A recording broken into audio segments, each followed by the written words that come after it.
अस्सलाम वालेकुम। उम्मीद है आप सब खैरियत से होंगे। पिछले वीडियो में हमने बात की थी डावर से रिलेटेड कि डावर क्या है, कौन से उसके काइंड्स हैं, स्पेसिफाइड अनस्पेसिफाइड डावर क्या है, प्रॉम्प्ट और जो है डिफर्ड डावर क्या है, डावर के कॉन्सिक्वेंसेस वगैरह, ये जो है हमने पिछले वीडियो में बात की थी हमने।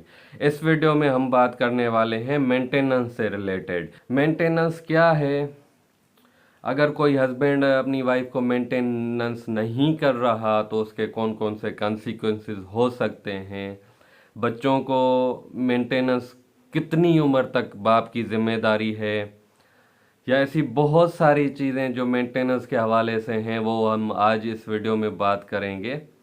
मेंटेनेंस डिफाइन की गई है सेक्शन 369 ऑफ मोहम्मदन लॉ। कि मोहम्मदन लॉ के सेक्शन 369 में डिफाइन की गई है। ये मेंटेनेंस को आप नानो नफका भी बोल सकते हो। देखिए, maintenance is a responsibility of husband. It is a responsibility of husband to provide cloth, lodging and other necessities of their children and wife.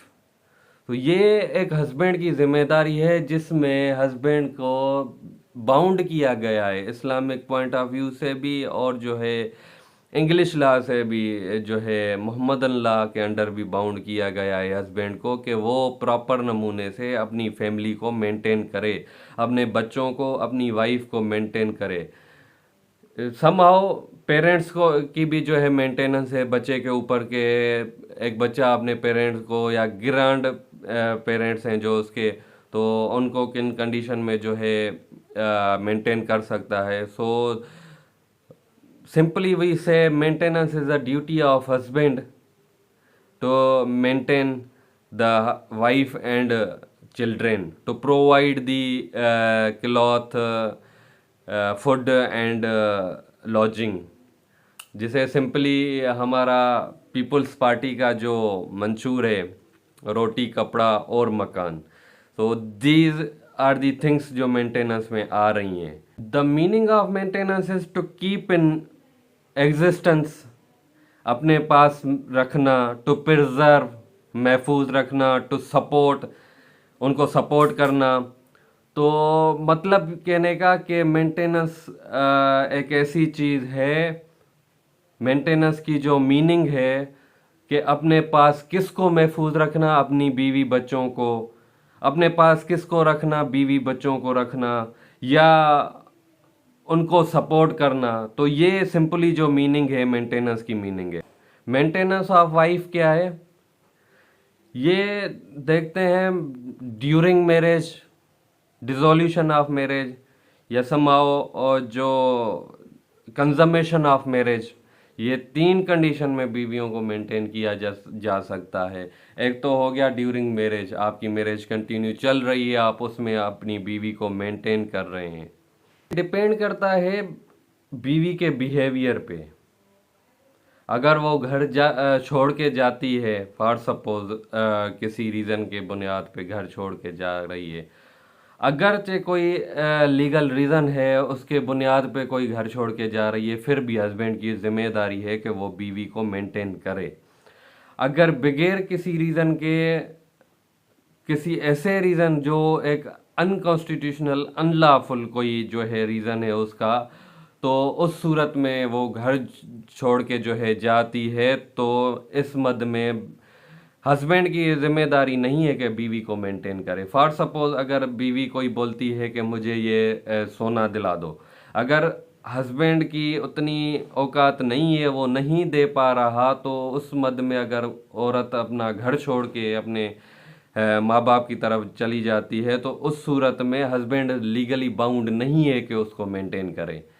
तो उसका बिहेवियर देखा जाता है कि औरत किस बिहेवियर पे जो है हस्बैंड के साथ रह रही है।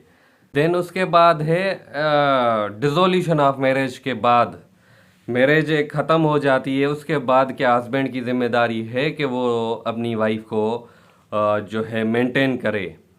तो इस सूरत में ये देखा जाता है कि वो उसकी इद्दत कितनी है। इद्दत के भी काइंड, अगर फॉर सपोज एक लड़की जो है प्रेग्नेंट है तो उसकी इद्दत जाती है डिलीवरी के टाइम तक। और हस्बैंड की जो है ड्यूटी बाउंड हो जाता है हस्बैंड के, वो डिलीवरी तक जो है अपनी वाइफ को मेंटेन करे, या डिलीवरी के जो एक्सपेंसेस हैं वो जो है हस्बैंड की जिम्मेदारी है कि वो पेड करे। अगर फॉर सपोज प्रेग्नेंट नहीं है तो उस सूरत में जो है husband is bound to pay the maintenance 90 days तक। जो इद्दत पीरियड है उस इद्दत पीरियड के टाइम तक जो है husband is bound to pay the maintenance. उसके बाद है कंजम्मेशन ऑफ जो है मैरिज है। कंजम्मेशन क्या है? कंजम्मेशन जिसे हम बोलते हैं कि जो एक जोड़ा, शादी तो हो गई, निकाह हो गया, पर वो सेक्सुअली इंटरकोर्स की उसमें नहीं है लड़की, तो ये होता है कंजम्मेशन ऑफ मैरिज। अगर सेक्सुअल इंटरकोर्स नहीं हो रहा उन दोनों के दरमियान, तो क्या इस सूरत में जो है हस्बैंड की ड्यूटी है कि वो जो है वाइफ को मेंटेनेंस दे, पेड करे मेंटेनेंस। तो उस सूरत में देखा जाता है कि लड़की, एक जो लड़की है वो किस एज में है।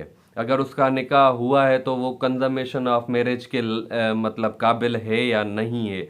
अगर जो वो काबिल है तो उस सूरत में निकाह भले हो गया हो, रुखसती भले ना हुई हो, पर उसके बाद भी जो है husband is bound to pay the maintenance. अगर कंजम्मेशन ऑफ मैरिज की जो है एज नहीं है लड़की की, उससे पहले का उसका निकाह हुआ है, तो उस सूरत में जो है husband is not bound to pay the maintenance.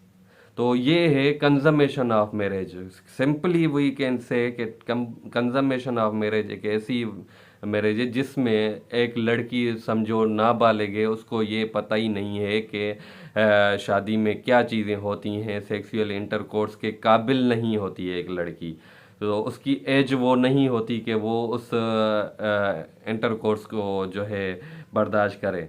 तो ये होता है कंजम्मेशन ऑफ मैरिज। अब हम बात करने वाले हैं मेंटेनेंस ऑफ चिल्ड्रेन, बच्चों की मेंटेनेंस। जहाँ पे बच्चों की बात आ गई तो parents are bound to maintain them. Parents मतलब फादर भी मदर भी।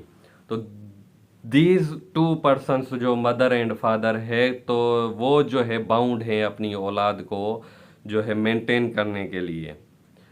अगर तो बाप जो है बच्चों का फाइनेंशियली स्ट्रांग है, उनके पास इतना पैसा है कि बच्चों को मेंटेन कर सके, तो पहली जिम्मेदारी जो है बाप की है तो कि वो बच्चों को मेंटेन करे।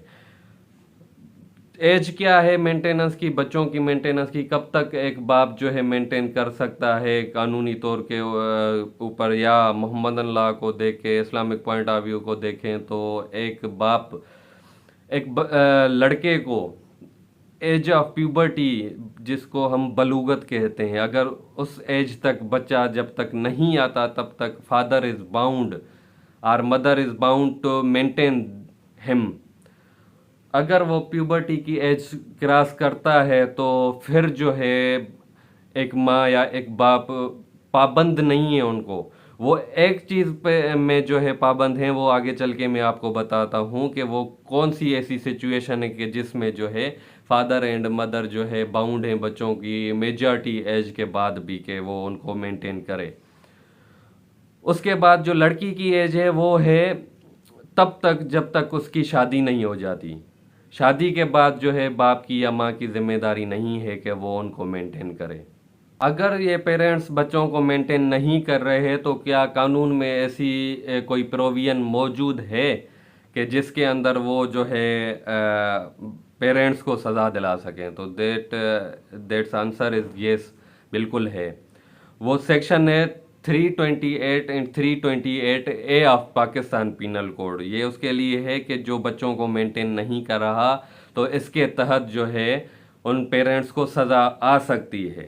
ठीक है। अब कौन सी ऐसी सिचुएशन है, कौन सी ऐसी कंडीशन है कि जिसमें जो है पेरेंट्स बाउंड हैं बच्चे की प्यूबर्टी एज के बाद भी?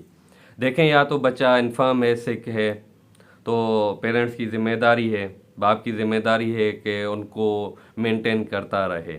वो एज लिमिट नहीं है उसकी, वो भले 30 साल का हो गया है, 35 का हो गया है, 40 का हो गया है, अगर मेंटली सिक है, मेंटल हेल्थ उसकी जो है सही नहीं है या इन्फर्म है, तो इस सूरत में बाप जो है प्यूबर्टी के बाद भी, एक माँ प्यूबर्टी के बाद भी एक बच्चे को मेंटेन करने की पाबंद है। कोर्ट उसको ऑर्डर कर सकती है जो है बच्चों को मेंटेन करने के लिए। दूसरी है तालीम के लिए, कि एक बच्चा है वो जो प्यूबर्टी एज के बाद जो है हायर स्टडीज़ के लिए जा रहा है कहीं पढ़ने के लिए, तो उस सूरत में भी जो है father is bound to pay the maintenance. Study के जो अखराजात हैं तो वो बाप की जिम्मेदारी है, कोर्ट उसको ऑर्डर कर सकती है कि यू शुड मेंटेन हिम। पर वो देखा जाता है अपना एकेडमिक रिज़ल्ट को, जो है बच्चे के एकेडमिक रिज़ल्ट को देखा जाता है कि क्या वाकई एक बच्चा जो पढ़ाई करने जा रहा है तो वो इस काबिल है कि कल को जो है कोई किसी मकाम पे आएगा या वो अपना रिज़ल्ट मेंटेन करेगा। तो इस सूरत में जो है प्यूबर्टी एज के बाद भी पेरेंट्स की जिम्मेदारी आ जाती है कि वो जहाँ पे बच्चे को मेंटेन कर सकते हैं, कोर्ट उनको ऑर्डर कर सकती है कि यू शुड मेंटेन देम।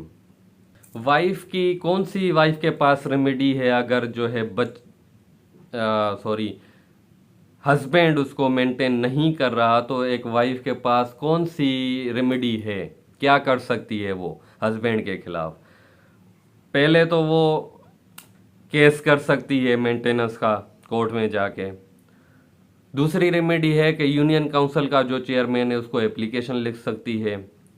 तीसरी कंडीशन है खुला की, अगर कोई हस्बैंड 2 साल तक कोई किसी जो है वाइफ को मेंटेन नहीं करा तो शी हैज़ राइट टू सू, वो खुला की तरफ जा सकती है कोर्ट में। तो ये रेमेडीज़ हैं वाइफ के पास कि अगर एक हस्बैंड आपको मेंटेन नहीं कर रहा तो दीज आर दी रेमेडीज़ के जिसके तहत जो है आप मेंटेनेंस क्लेम कर सकती हैं। दीज आर दी थिंग्स जो मेंटेनेंस के रिगार्डिंग हैं। उम्मीद है आपको समझ आ गई होंगी।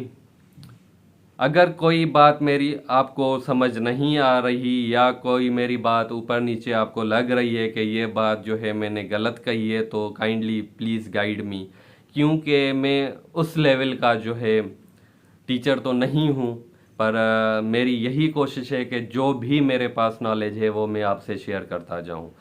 Thank you so much for watching this video.